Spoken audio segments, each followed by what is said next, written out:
बिस्मिल्लाहिर्रहमानिर्रहीम, अस्सलाम वालेकुम। आज एक बड़ा अजीबोगरीब वाकया हुआ इजराइल में। ये आप जरा पहले बिल्डिंग्स को देखिए, क्या सूरत हाल होती है। ये सारी बिल्डिंग्स वहां पर खड़ी है। एक बिल्डिंग के बिल्कुल मिडल में जाकर लिबनान से आया हुआ एक ड्रोन हिट होता है, और ये ड्रोन इतनी बुरी तरह हिट होता है कि वहां पर यानी पूरी बिल्डिंग्स के अंदर एक तूफान मच जाता है। मॉल भी है यहाँ पर, और लोगों को बहुत बुरी तरह ये नुकसान फेस करना पड़ता है।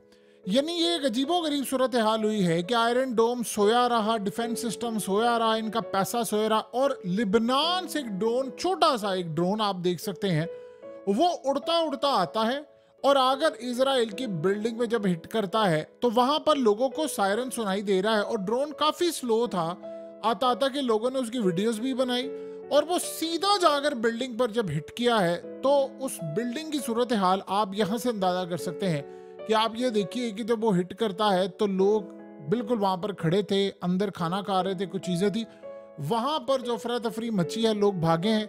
अब ये ड्रोन को बहुत ज्यादा नुकसान करने वाला नहीं था। आप जरा हालत देख सकते हैं कि जहां पर जाकर हिट हुआ है, ये एक घर था यानी अपार्टमेंट की साइड थी, और वहां पर जाकर रेजिडेंशियल एरिया है, वहां पर जाकर ये हिट होता है। नीचे यानी मॉल भी है और पूरी तरह प्रॉपरली ये काम करता है। अब आप जरा अंदर से देखेंगे तो हिट हुआ है जाकर, किस तरह जाकर एक चीज हिट होती है और वहां पर जाकर तबाही मचाती है। अब आप ये अंदाजा ना करें कि उन्होंने क्या चीज मारी है, कितना नुकसान हुआ है, क्या नुकसान हुआ है। इस चीज को बिल्कुल साइड पर कर दे 2 मिनट के लिए। आप इजराइल के अंदर उस खौफ और पैनिक की सूरत हाल का अंदाजा कर सकते हैं कि वहां से अब ड्रोन्स आ रहे हैं। चूंकि इस वक्त लिबनान हर मुमकिन कोशिश कर रहा है कि हमने जंग नहीं करनी, हमने जंग नहीं करनी। उन्होंने आज इजराइल को पैगाम दिया है कि कल नेतन्याहू ने जो ऑर्डर जारी किया था फौज को लिबनान में चढ़ाई करने का, हमारे जो छोटे से ड्रोन्स हैं वो तुमसे रोके नहीं जा रहे, और जब हमने बड़े ड्रोन्स जाकर हिट करने तो ये पूरी की पूरी बिल्डिंग कोलैप्स हो जानी है। ये तुम इसको बचा नहीं सकते। यानी हम तो सिर्फ एक, ये असल में छोटे ड्रोन्स मारकर उन्होंने इजराइल को पैगाम दिया है कि देखो हम कहां जाकर तुम्हें हिट कर सकते हैं। देखिए, एक सूरत हाल बड़ी थी कि इजराइल का डिफेंस सिस्टम बड़ा स्ट्रॉन्ग है, वो कोई भी चीज रोक सकते नहीं, वो रोक सकते, वो फेल हो चुके हुए हैं। अब मसला सारा ये है कि जब वो जाकर लिबनान में ऑपरेशन करेंगे या वहां पर जाकर हिट करेंगे, या वहां पर उनका जो प्लान है कि वो कह रहे हैं कि हमने अपनी फोर्सेस दौड़ानी है, एयर स्ट्राइक करेंगे, तो वहां से ड्रोन्स की जो बरसात होगी वो सिविलियन आबादी को भी हिट करेगी, और वो ड्रोन्स जो आएंगे या वो रॉकेट जो आएंगे वो बड़े पैमाने पर होंगे, यानी उनका वॉल्यूम बड़ा होगा, हुजम बड़ा होगा, वो ज्यादा तबाही मचा सकते हैं। और इस सारी सूरत हाल में इजराइल में आप देख लें कि खौफ की फिजा का लेवल आप सोच सकते हैं कि कितना खतरनाक लेवल है। इतना ज्यादा खतरनाक लेवल है इजराइल में कि वहां पर इस वक्त तमाम के तमाम मामला इतने खराब हो चुके हैं कि लोगों को इस बात की अब समझ नहीं आ पा रही कि हम घर में रहें, क्या करें, क्या सूरत हाल हो। यानी अगर आप घर में मौजूद हैं, नहीं है, आप बाथरूम में हैं, आपको पता ही नहीं चलेगा बाथरूम में बैठे हुए हैं तो कोई ड्रोन आकर हिट करे, आपका बाथरूम ही टूट जाए। अब ये एंगल कुछ भी हो सकता था, किसी भी तरह का हो सकता था, कहीं पर भी जाकर हिट कर सकता था। इस सारी सूरत हाल में अथॉरिटीज वहां पर पहुंची हैं, और किसी को ये समझ नहीं आ रही कि हमारे डिफेंस सिस्टम में क्या खराबी हो चुकी है, हम इसको क्या करें। आपको याद होगा ईरान ने आज से कुछ साल पहले, काफी साल पहले, यानी आप समझ लें तकरीबन आज से 13-14 साल पहले, अमेरिका का इसी तरह एक ड्रोन उतार लिया था। इस वक्त सबसे बड़ी जो इजराइल के खिलाफ जंग छिड़ी है, वहां पर चीखों का समा है, लोग भाग रहे हैं, और वो बार बार लिबनान उनको पैगाम दे रहा है कि देखो हम कहां तक हिट कर सकते हैं। अब वो कर क्या रहा है, वो इनकी रेजिडेंशियल बिल्डिंग्स तक की तरफ ड्रोन्स भेज रहा है, अंदर तक ड्रोन्स जा रहे हैं और जाकर हिट करते हैं।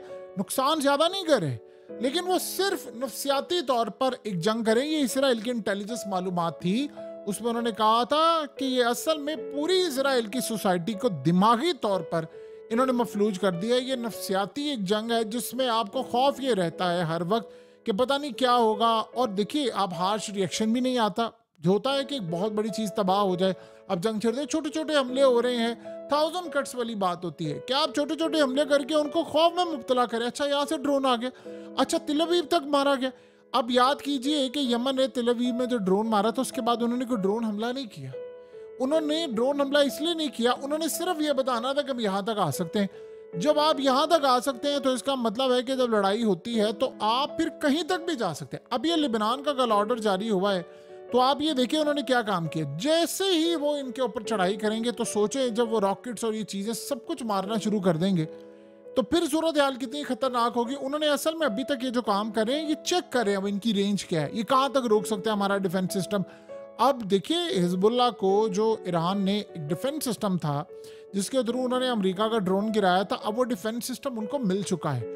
वो अब इसराइल के हमले भी रोकेगा, ये उन तक मार करेंगे। सबसे ज्यादा परेशानी इसराइल की डिफेंस फोर्सेस को ये है कि हमें इस बात का बिल्कुल आइडिया नहीं है कि मामला कितने खराब हो सकते हैं, क्योंकि वो हमला करेंगे हम रोक नहीं पाएंगे उनको।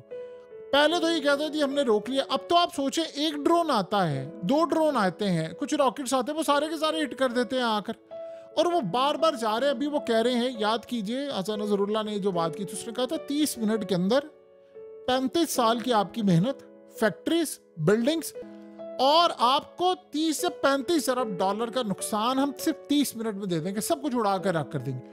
अब उस वक्त इन्होंने मजाक उड़ाया था, अब वो ड्रोन्स आ रहे हैं, अब तो इनको ये समझ आ गई है। ये एग्जैक्टली वही सूरत हाल है कि यमन के अब हौसी जो है वो जब शिप्स उड़ा रहे होते हैं, अमेरिका का ड्रोन उड़ा रहे हैं, चीज़ें उड़ा रहे हैं, तो एक बात तो तय है ना कि अमेरिका का डिफेंस सिस्टम फेल हो गया, एग्जैक्टली इजराइल का डिफेंस सिस्टम फेल हो गया। अब ये वहां हमला करेंगे तो वो पलट कर हमला करेंगे। और आप देखिए अब तो जॉर्डन की सूरत हाल कितनी है कि इस वक्त जॉर्डन में आवाम निकली हुई है सड़कों के ऊपर, और वो इसराइल के खिलाफ भी है और जश्न भी मना रहे हैं, दोनों साइड पर है। अब वो जश्न इसलिए मना रहे हैं कि भाई हमने वहां पर एक हमला किया है। अब इसराइल के जो अहम तरीन यानी बॉर्डर पुलिस के जो कमांडर थे वो 3 मारे गए।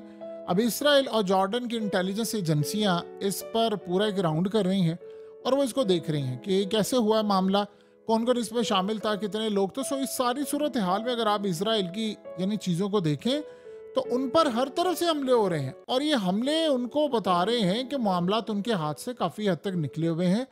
इसराइल की जो पोजीशन है वो काफ़ी ज़्यादा वीक नज़र आती है।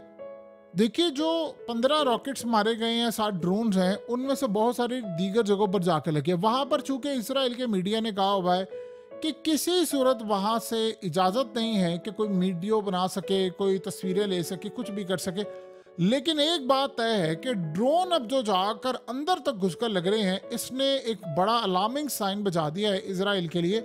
और एक और भी सूरत हाल सामने आ रही है कि वहाँ पर इसराइल की जो फौज है वो बार बार इस बात पर बजिद है कि हमारे पास बैकअप में ऐसी सूरत हाल है कि हमें इस दफ़ा, देखिए सारी ज़िंदगी इसराइल को आदत है, दुश्मन गए उनको तबाह किया, बिल्डिंग्स गिराई, लाखों लोग मारे, खेल खत्म। अब वो कर क्या रहे हैं इस वक्त? उन्होंने एक और भी प्लान किया है, महमूद अब्बास की गवर्नमेंट को वो गिराने के लिए जा रहे हैं। ये याद रखिएगा। अब इजरायली मीडिया में ये चीज़ें आना शुरू हो गई हैं कि जी महमूद अब्बास की गवर्नमेंट को गिरा रहे हैं। क्यों? महमूद अब्बास को चाइना और पुतिन ने पूरी तरह बैक किया है, महमूद अब्बास को सपोर्ट किया है और कहा है कि अब इसको हम तस्लीम करते हैं, अगर इसकी गवर्नमेंट गिराई गई तो हम इसको किसी सूरत तस्लीम नहीं करेंगे। यानी इस सारी सूरत हाल में आपको बताया था कि इजराइल को खतरा ये है कि महमूद अब्बास की चूंकि पैलेस्टीन अथॉरिटी जो है उसको सारी दुनिया तस्लीम करती है, यानी उनकी गवर्नमेंट को करते हैं, इसको मानते हैं बतौर फ़लस्तीन का सदर और सब कुछ है। हमास को वो तस्लीम नहीं करते दुनिया के बहुत सारे ममालिक। लेकिन इस सारी सूरत हाल में अगर ये चला जाता है, क्योंकि कल को लेट से उठकर ये कहता है, जिस तरह बशारुल असद ने बुलाया था पुतिन को, वो कल को कहता है रूस को क्या हो आप मेरी मदद करो आकर, देन फिर क्या होगा? जाहिर सी बात है फिर मदद करने के लिए फौजें जाना पड़ेंगी। सो इस सारी सूरत हाल में मामलात काफ़ी हद तक इनके लिए ख़राब हो सकते हैं। बेशक वो जॉर्डन से जाएं, अगर कल को रूस के जी मैं यहाँ पर फौजें लेकर आ गया हूँ, मैं तुम्हारी मदद करने के लिए, तो कोई इसको रोक सकता है? इसराइल को इस बात का शदीद गुस्सा है कि इसकी गवर्नमेंट यहाँ पर रहेगी तो मामलात काफ़ी ख़राब होंगे। एक बात आप जहन में रख लें, लड़ाई जो है वो चाइना और यानी रूस की इस वक्त होनी है इसराइल के साथ, और बैक इसीलिए वो करें ईरान की फोर्सेस को। आप ये सोचें ना कि पुतिन ने ये बात बड़ी क्लियरली कह दी है, यानी इसराइल के तमाम जितने भी करता धरता है उनको रूस के फॉरेन मिनिस्टर का पैगाम पुतिन की जानिब से मिला है। उसमें उन्होंने कहा है कि अगर इसराइल ये सोच रहा है कि वो हमास को शिकस्त दे देगा या हिजबुल्लाह को दे देगा या ईरान को दे देगा, तो ये उसकी भूल है, कभी भी उनको नहीं ख़त्म कर सकते। और इस वक्त उन्होंने कहा है कि इसराइल बस फसाद की जड़ सारी इसराइल है, वो कोशिश कर रहा है कि मैंने किस तरह हमला करना क्या नहीं। अब आप ये सोचें कि अगर ईरान ने इस वक्त बैलिस्टिक मिसाइल शॉर्ट रेंज के या लॉन्ग रेंज के इस वक्त पहुंचाए हैं रूस को 200 के करीब, तो क्या इस सारी सूरत हाल में अब रूस SU-35 नहीं देगा? तो हम ये भी देख सकते हैं डिफेंस सिस्टम भी आ रहे हैं, चीज़ें भी आ रही हैं, लेकिन ऐसा पहले कभी भी नहीं होता था कि कोई ड्रोन उड़कर जाएं।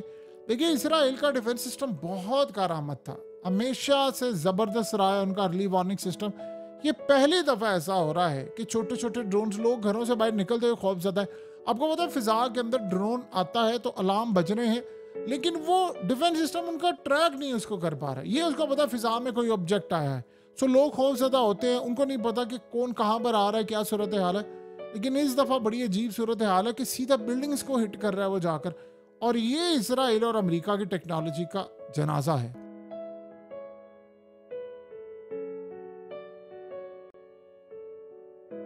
हकीकत टीवी को सब्सक्राइब करना मत भूलें, वीडियो को लाइक करें, शेयर करें और कमेंट सेक्शन में अपनी राय का इजहार ज़रूर करें।